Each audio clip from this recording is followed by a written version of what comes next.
Hello friends, ओम श्री गणेशाय नमः। जय माता दी। आप सभी का स्वागत है आपके अपने YouTube चैनल पर।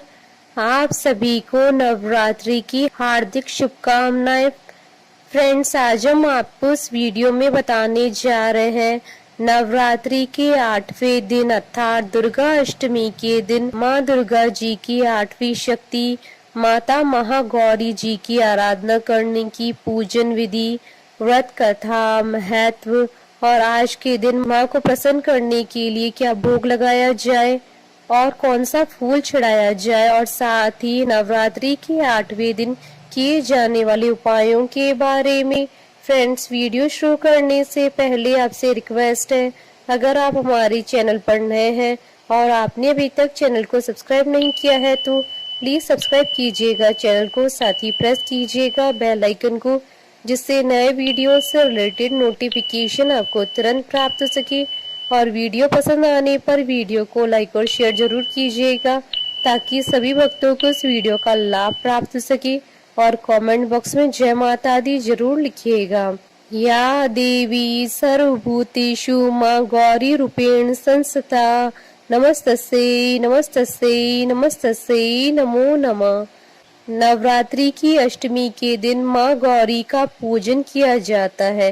कुछ लोग अष्टमी के दिन कन्या पूजन करते हैं तो वहीं कुछ लोग नवमी के दिन कन्या पूजन करते हैं।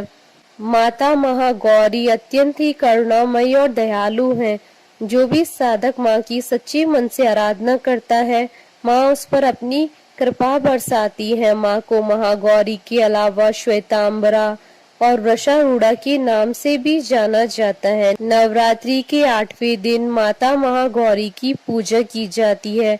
माँ गौरी के नाम से ही विदित होता है कि इनका रंग गौर वर्ण का है। देवी माँ गौरी को शंख, चक्र और कंद के फूल की उपमा दी गई है।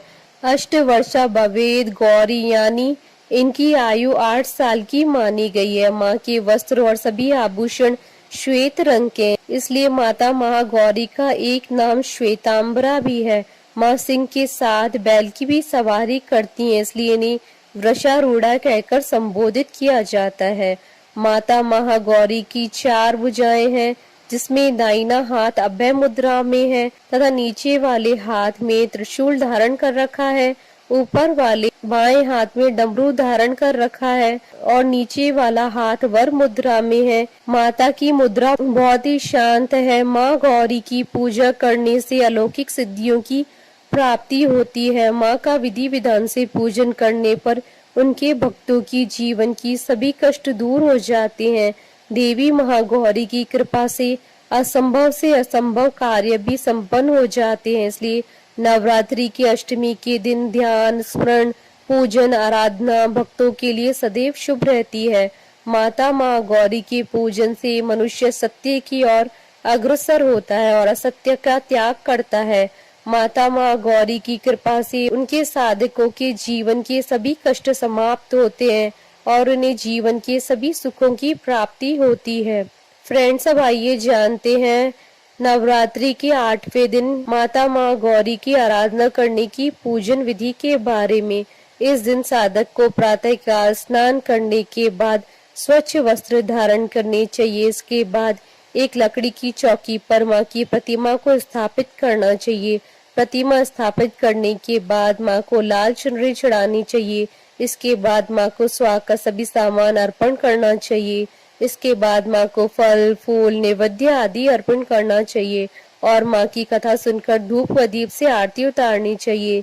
इसके बाद माँ को हलवा, चने, पूड़ी और नारियल के प्रसाद का भोग लगाना चाहिए। अष्टमी के दिन कन्या पूजन करना श्रेष्ठ माना जाता है। अष्टमी और नवमी पर लोग कन्या पूजन करके नवरात्रि का समापन करते हैं। इनमें कन्याओं की संख्या 9 होनी चाहिए, नहीं तो 2 कन्याओं की पूजा भी कर सकते हैं। कन्याओं की आयु 2 साल से ऊपर और 10 साल से अधिक न हो। भोजन कराने के बाद कन्याओं को दक्षिणा देनी चाहिए। कन्याओं के साथ लांगुर अर्थात लड़के को भी बैठाना चाहिए। फ्रेंड्स, अब आइए जानते हैं नवरात्रि के 8वें दिन किए जाने वाले उपायों के बारे में।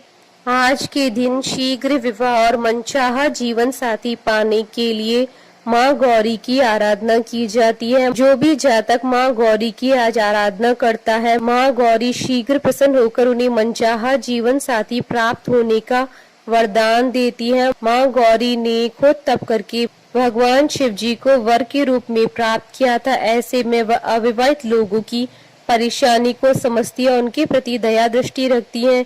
यदि किसी के विवाह में विलंब हो रहा है तो वह भगवती माँ गौरी की साधना करे तो मनोरथ पूर्ण हो जाता है। आज के दिन माँ गौरी की पूजा करने के लिए सबसे पहले लकड़ी की चौकी या मंदिर में महागौरी की मूर्ति अथवा तस्वीर स्थापित करें। इसके बाद चौकी पर सफेद वस्त्र बिछाकर उस पर माँ गौरी यंत्र रखें और यंत्र की स्थापना करें। माँ सौंदर्य प्रदान करने वाली है।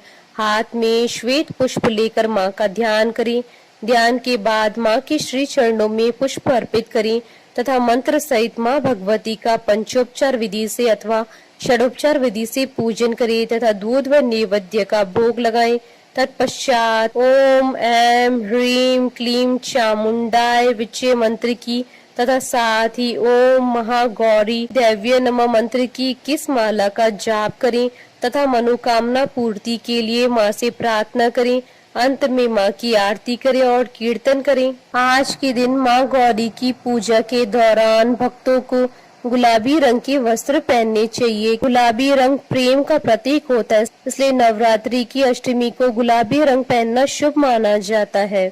देवी भागवत पुराण के अनुसार नवरात्रि की अष्टमी तिथि को माँ को नारियल का भोग लगाने की परंपरा है। भोग लगाने के बाद नारियल को या तो ब्राह्मण को दे दे, अन्यथा प्रसाद के रूप में वितरण कर दे। जो भी भक्त आज के दिन कन्या पूजन करते हैं, माता की उन पर विशेष कृपा बरसती है।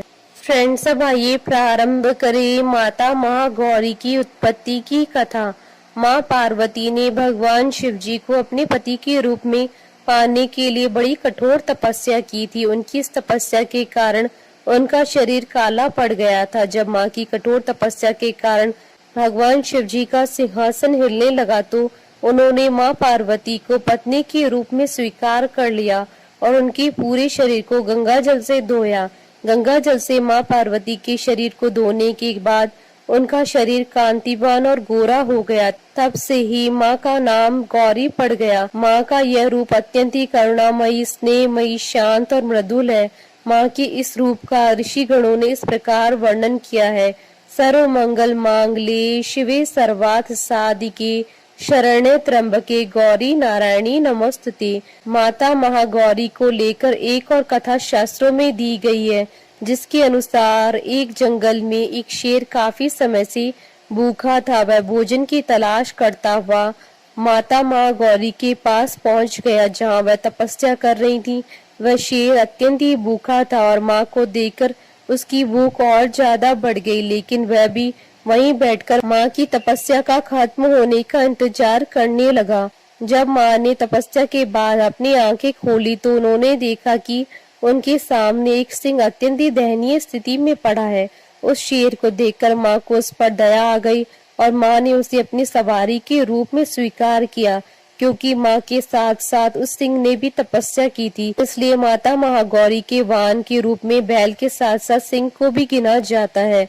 बोलिए माता महागौरी जी की जय। जयकारा माँ माईदास सच्चे दरबार की जय। हमारे साथ इस वीडियो में अंत तक बने रहने के लिए आपका धन्यवाद। ओम श्री गणेशाय नमः। जय माता दी।